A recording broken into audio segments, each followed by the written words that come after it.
Over here we're doing a pressure cleaning on a house that has clay tire. It's a blend of different colors. And due to the oaks that are close to the house, the tire is getting a stain. And what we're doing here is a pressure wash. Even that the oaks are far away from the house, with the wind, we get debris on the gutters, on the copper gutters, and also we got the stain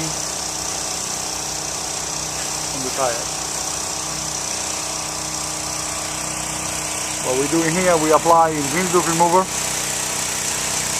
an organic mildew remover, and now we're doing the pressure wash. It's a really steep roof. The guys are using harnesses.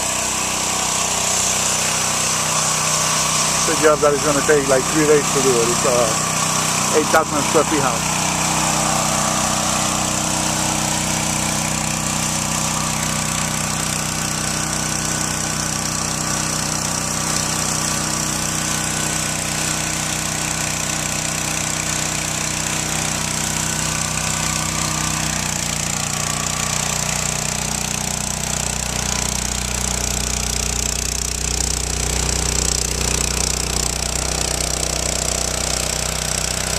It's a beautiful copper gutters and a chain.